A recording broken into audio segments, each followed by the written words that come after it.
بسم الله والصلاة والسلام على رسول الله. اللهم صل وسلم وبارك عليك يا حبيبي يا رسول الله. اللهم إنا نسألك فضلك ورحمتك فإنه لا يملك إلا أنت. ازيكم حبايبي إخواتي وبناتي الغاليين، يا رب تكونوا في أحسن حال. النهاردة إن شاء الله أنا جايبة 3 صدور. الثلاث صدور دول هنعمل منهم أكلات كتير قوي، وهنعمل منهم كذا صنف وكذا حاجة هتنفعنا لأكتر من أسبوع. بسم الله ما شاء الله. هنبدأ مع بعض دلوقتي ونشوف احنا هنعمل فيهم ايه. بس بسم الله ما شاء الله، بصوا الجمال في منتهى النظافة والجمال، وصدور كبيرة وصدور حلوة بحيث ان احنا نعرف نطلع منهم اللي احنا عايزينه. الثلاث صدور دول يا حبايبي 3 كيلو كلهم على بعضهم كده 3 كيلو. الكيلو ب135 جنيه. دلوقتي بقى انا هفرش مفرش كبير كده نحطه على الرخامة، عشان خاطر ايه، انتوا عارفين اللي يعني الفراخ بتبقى غير اللحمة غير اي حاجة. ف وانا ما بحبش جوانتي، عشان تبقوا عارفين بس في الشغل لما بعمل حاجة انا ما بحبش جوانتي. انتوا عارفين كلنا ستات بيوت، احنا مش شيفات. بس انا لما ببقى بايدي بحس اني انضف، كل شوية بصبن ايدي وكل شوية بتحرك وببقى مالكة الحاجة وانا بعملها. فاهميني؟ يلا بينا بقى بسم الله نبدأ. بصوا بقى انا هنا بفصل الصدر اللي هو اللحم عن الهيكل. بفصله ازاي؟ بتبدأي من المفصل بتاع الكتف اهو، زي ما انتم شايفين كده. انا مش عايزه ان انا اتكلم كتير، انا عايزه اديكم وصف خفيف وانتوا تشوفوا انا بعمل ايه. انا مش يعني اللي انا عملتهم انا مش قاطعه منهم حاجه، يعني منزلاهم زي ما هم بالظبط. يعني مفيش في المونتاج اتشال غير اللي هو المتكرر، لكن انا سايبه كل حاجه زي ما هي، زي ما انتم شايفين كده اهو. بعد ما شلت الصدر انا شلت الكتاف من عند المفصل، شلتها والرقبه شلتها، وحتى الهيكل نفسه انا سايباه ملحم. الطبق ده بالنسبه لي اجمل 100 مره من كل حاجه هنعملها دلوقتي. بصراحه يعني الطبق ده بيبقى تحفه، يعني بيتعمل جنبه اي حاجه، شويه مكرونه وشويه ملوخيه، بيتعمل جنبه تحطيه في صينيه بطاطس وشويه رز وسلطه. والله بيمشي يوم وبيبقى اروع يوم كمان. وانا هقولك دلوقتي على طريقه تعمليه بيها تحفه وتجنن، وهيبقى عندك ادمان. دلوقتي انا مسكت الصدر بقى، فلقته كده الصدر نصين، وبقى هطلع منه بانيه. بصوا انا دلوقتي اخدت البانيه وهاخد الموز لوحدها اهي اهي. بصوا الموز دي انا هاخدها كده، بتبقى الموزة مع الحتة اللي جنبها دي بتتقطع 2 اهو. دي هنركنها للستريبس. يعني احنا دلوقتي هناخد بانيه وهنخرج ستريبس، وهنخرج اللي هو الجزء اللي بيبقى ناعم او مهري او متقطع مش هينفع اهو، زي اللي انا ركنته ده. ده اللي هنعمله حاجة تانية خالص. ممكن نعمل منه اللي هي الشاورما، نقطعه كده شرايح نعمل منه شاورما، او نعمل منه حشوة للمكرونة، او نعمل منه ناجتس. هنا اهو زي ما انتم شايفين انا بطلع من هنا الموز، زي ما انتم شايفين برضو زي وريتها لكم قبل كده اهي. بشيل حروفها بخليها مظبوطه وطولها مظبوط، ما تبقاش طويله قوي، وفي نفس الوقت زي ما احنا قلنا ان احنا كل البواقي دي احنا هنستفاد منها في حاجات كتير جدا. والباقي بقيه الصدر انا بعمله بانيه. اي حته مدممه اي حاجه ارفعيها وشيليها اهو. بصوا البانيه جميل ازاي، والقطعه بسم الله ما شاء الله عليها كبيره قوي ومليانه وتحفه بصراحه. الصدور من الحاجات المميزة اللي ممكن نعمل منها حاجات كتير قوي، زي اللحمة المفرومة كده. يعني اللحمة المفرومة احنا ممكن بنبدع فيها وبنخترع فيها. الصدور نفس النظام والله. وأي حاجة، أي حاجة احنا عايزين نبدع فيها ونطلع منها. لو تحس ان حاجة ممكن تتعمل طبخة، ممكن تعملي منها 3 طبخات. هي كلها أفكار مش أكتر. بصوا هنا بقى، بصوا طريقة تشفيت الصدر عاملة ازاي. يعني خلي بالكم من الطريقة. أول حاجة بتفصلي من عند المفصل بتاع الكتف، وبعدين بترفعي بتشيلي من العظمتين بتوع الصدر، وتشفي بالراحة من الجناب. بتفصلي العظم عن اللحم، وبعدين بتروحي شداها، هي بتروح ما ايه مشدودة معاكي على طول. بصوا البانيه، بصوا اللحمة بتاع الصدور بتبقى نظيفة وجميلة وزي القشطة ازاي. بسم الله ما شاء الله عليها، الله أكبر اهو. بصوا الكتاف مليانه بالحته بتاعت الجناح الحلوه دي. دي دلوقتي هنمسكها بقى نعملها نتبلها كده، وهنعملها في يوم لوحدها. بسم الله ما شاء الله عليها، هتبقى احلى يوم باحلى وصفه. الكتاف بالرقابي بالحته بتاعت الصدر. بصوا الحته بتاعت الصدر اصلا انا سايبه فيها لحمه كتير، عشان تبقى فيها يعني فيها كده مكان للمصمصه كده ومكان للاكل يعني. انا اعشق الحاجات دي. بصوا برضو طريقه التشفيه اهو اهو. بتاخدوا الموزة بالحتة اللي في الجنب وتسيبوا الفص لوحده خالص اهو.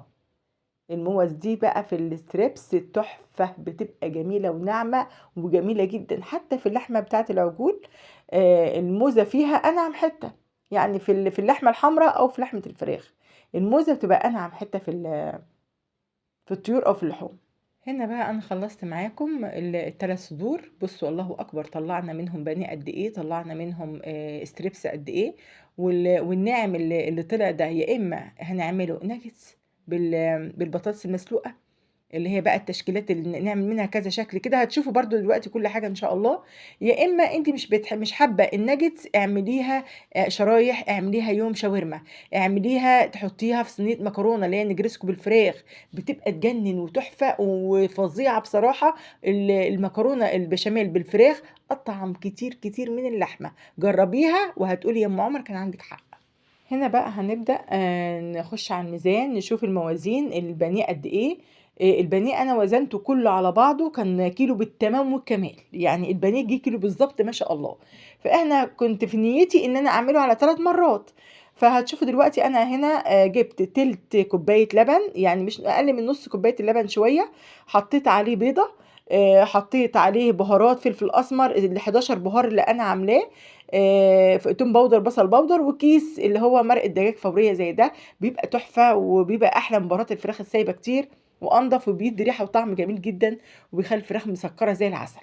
هنمسكهم نقلبهم في بعض، مع حطيت معلقه خل بتروب اللبن، بتخليه زي كأن لبن رايب، مع شويه ملح اهوت، وفي نفس الوقت بتلين الانسجه بتاعه الصدر، بتخلي الصدر يقطم وجميل وابدا ما تلاقيش ريحه زفاره. اهو زي ما انتم شايفين انا عملته اهوت، اللبن بالبيض بالبهارات بمعلقه الخل بشويه وظبطت الملح بتاعه. هحط فيه نص كيلو بانيه اهو. البانيه هحطه فيه، تحطيه بقى في التلاجة، اعملي منه زي ما تعملي منه نص، تعملي منه كله، تعملي منه زي ما انت عايزه ووقت ما انت عايزه. ما تحطوش في فريزر، حطيه في تلاجتك عادي خالص. تعملي منه تعمليه مره واحده، تعمليه على مرتين، هيقعد معاكي يوم واتنين واسبوع في التلاجة زي الفل. هنا بقى الجزء التاني، انا كان في نيتي هنا ان اعمل على 3 مرات. حتى هنا خلطة اللبن والبيض اللي انا عاملاها مش نص، بس انا هنا لما لقيت مش هينفع، هيبقى يعني ايه، عايزة وجبات حلوة وتكون كبيرة. فرحت اسميهم، خليت نص في الطبق ده هشيله زي ما انتم شايفين كده في الطبق الفل، والبقيت اللي هو زيادة عن النص حطيته، كملت بيه اللي هو حطيته في قلب خلطة الحليب مع البانيه اللي هو المتبل في اللبن والبيض والتوابل. بقى ده نص وده نص. انت براحتك بقى، الحاجه معاكي متبله، انت ممكن تعمليها على مره، ممكن تعمليها على مرتين، على حسب عدد افراد اسرتك وانت كميه الاكل اللي انت محتاجاها ايه. وكده كده بسم الله ما شاء الله، الطبق او العلبة اللي هو في الحليب كل واحدة فيهم فيها حوالي من 9 أو 10 قطع، والقطعة الله اكبر نايب، يعني تخيلي لما يكون معاكي 9 قطع مثلا نص كيلو، يعني ما شاء الله. وبعدين ده اللي مقطع 6 بيت بقى، مش واحد مثلا بسكينة حادة ومرقق قوي، انا ما احبش ابدا البانيه الرقيق ده. كده احنا خلصنا البانيه، هنخش بقى على الستريبس بتاعنا اهو. برضو هعمله على مرتين، انا وزنته الستريبس وجهم 800 جرام بالظبط. هعمل برضو على طبقين، كل طبق 400 جرام، هيبقى طبقين برضو، كل طبق فيه 10 قطع، وبرضو قطع كبيرة وجميلة وزي الفل، هيمشي يوم جميل بعدد اسرتك ايا كان العدد ما شاء الله اهو. الله اكبر عليه، طبقين جمال، وجبتين محترمين كبار، الله اكبر عليهم ما شاء الله زي الفل، جميلة جدا. كده احنا عملنا البانيه على مرتين، نص ونص. عملنا الستريبس على مرتين 400 و400، كل وجبتين وجبات كبيرة ووجبات حلوة. هنا بقى هنيجي على الاكتاف والرقابي والحاجة بتاعتنا دي، هنمسكها نتبلها اهو. انا هنا فرمت بصلاية زي ما انتم شايفين، دي للتتبيل بس، لكن انا ساعة الاكل انا هقول لكم دلوقتي انا بعمل فيه ايه. هنا برضو حطيت فلفل اسمر، ال 11 بهار اللي انا عاملاهم في البيت، التوم باودر، بصل باودر، كيس المرقه الدجاج الفوريه، لان ده بصراحه انا بستغناش عنه في اي تتبيله، الكيس ده في كل اي حاجه بتبلها سواء في فراخ او في لحوم. هنا بقى بتقلبيها كويس قوي، وتحطي برضو شويه ملح معاهم اهو. وهنا بقى قلبت اللي هي الحوايج كلها، الاكتاف بالرقاب كله كده في على اللي هي على البلانشة دي، وهحط عليهم كل البصل اللي انا عاملاه. انا حبيت ان انا افرد الحاجة قدامي عشان كل حاجة تاخد حقها من البصل، وكله يتبل وكله ياخد من الطعم والريحة الحلوة بتاعت البصل والتوابل. وبعد كده انا هرجعهم العلبة تاني. بصوا بقى يا حبايبي، انا لما باجي اعمل الحاجات دي بروح عامله ايه، بروح جايبه بصلايه كبيره او بصلتين كبار، واروح منعماهم ومتبلاهم بنفس التوابل اللي انا حطيتها قدامكم دي، واروح مثلا الحاجه اللي دي لو انا هعملها دلوقتي، وبروح لفاها بالبصل كده، بتبيتيها قبلها بليله. لو انت متبله كده وزي ما انا هحطه في الفريزر، بتطلعي من الفريزر لان هو خلاص خد الطعم والريحه من البصل، بتروحي بعد ما يفك تروحي حطاه في الخلطه اللي انت عاملاها على طول، اللي هو البصل بالفلفل بحبايه طماطم مقطعاها ناعم، وتروحي متبلاهم بقى كده مع بعض، وتروحي قلبه عليهم الكتاف والرقابي والحاجات دي، وتروحي يعني لفاهم في بعض كويس، وتروحي حطاهم على النار بحته سمنه بلدي بس، وتغطيهم، ما تحطيش عليهم اي حاجه، وهدي عليهم النار. هتلاقيهم بقى نزلوا ميتهم وتكتكوا كده، وعلى ما يجوا ينشفوا بيكون قربوا يستووا، بتروحي حطاهم تحت الشوايه ياخدوا لون، بيبقوا طعمهم مش طبيعي وجمالهم مش طبيعي. والاكله دي انت هتدمنيها ومش هتسليها في حياتك ابدا، هتبقى اساسي معاكي كل اسبوع لازم تاكليها. وبعدين بتعمل جنبها اي حاجه، بتعمل جنبها مكرونه وملوخيه، بتعمل جنبها صينيه بطاطس ورز، بتعمل جنبها اي حاجه انت ممكن تاكليها بس كده، وجنبها ملوخيه وبتنجان مخلل يكفي. يعني هي نفسها بالتتبيله اللي تحتها تغمسي منها، احلى من الفراخ واحلى من اي حاجه ممكن تاكليها. الطريقة دي أنا معتمداها وبعشقها وبحبها، وكل اللي ياكلها عندي لازم ياخدها مني ويكررها، حتى في الوراك حتى في أي حاجة. هي الفراخ دي طريقة طبخ الفراخ بتاعتي. كده بقى احنا خلصنا كله، وهنيجي على اخر حاجه هنعمل اللي هو الايه الناجتس. الناجتس انا بصلايه صغيره عشان الكميه ربع كيلو، الكميه الصدور دي بالظبط ربع كيلو. ربع كيلو حطيت عليهم بصلايه صغيره وقرن فلفل، نعمتهم الاول في الكبه، وبعدين قطعت الربع كيلو اللي هو اللحوم بتاعت الصدر ناعم، وحطيتها معاهم في الكبه. هياخدوا دلوقتي لفه، اللحمه هتاخد مع البصل والفلفل لفه زي ما انتم شايفين كده في الكبه. هحط معاهم انا هنا ده انا كنت عامله ربع كيلو برضو بطاطس بصراحه، بس آسر اخد منها بطاطسايه فاللي متبقي 150، يعني 150 جرام. انا حطي على الربع كيلو ربع كيلو، انا بعملها كده بتبقى حلوه قوي قوي قوي، ولا اكن عليها حاجه خالص اهو. بس انا دلوقتي حطيت عليها 150 جرام بطاطس مسلوقه اهو زي ما انتم شايفين كده، ولفتها كلها مع بعضها في الكبه. اخدت الشكل اللي يعني كانها زي الكفته كده اهو، نفس قوام الكفته كده زي ما انتم شايفين. وهقلبها بقى في طبق كبير علشان ايه، هنحط عليها التوابل بتاعتها وهنشوف هنحط عليها ايه. دي اسهل وابسط طريقه للناجتس واجملهم. يعني انت لو جربتي برضو الناجتس كده بصوا، يعني هيعمل معاكي ما شاء الله، يقطع معاكي كميه كبيره قوي وبطريقه سهله خالص وبسيطه خالص، وهيطلع معاكي تحفه واجمل ما يكون. هنا بقى بنحط ايه على الناجتس، هنا فلفل اسمر، بصل بودر، توم بودر، بابريكا، اللي هو السبع بهار اللي انا برضو عاملاهم في البيت. هنحط معاهم ايه، فنجان اللي هو بصمات. انا كنت حاطه دي كوبايه 50، ما خدتهاش كلها. انا حطيت يعتبر فنجان بصمات. وبرده كيس مرق الدجاج فوريه اللي هي بهارات الفراخ اللي هي ايه في اكياس دي، فظيعه يا جماعه، فظيعه، بتظبط الاكل وبتديله طعامه وسكاره رهيبه.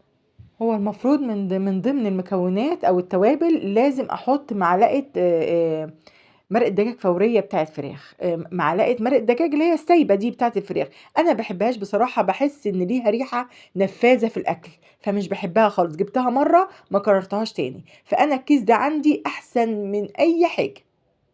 هنا بقى حطيت كمان نص معلقه صغيره او ربع كمان معلقه صغيره بيكنج باودر. كده ظبطناها بقى بتوابلها بكل حاجه وظبطنا ملحها. نبدا بقى ايه في مرحله التشكيل. من الحاجات الجميله والطعم قوي وكل الاطفال بيحبوها، يعني والله الاطفال وكبار، وبترمي معاكي.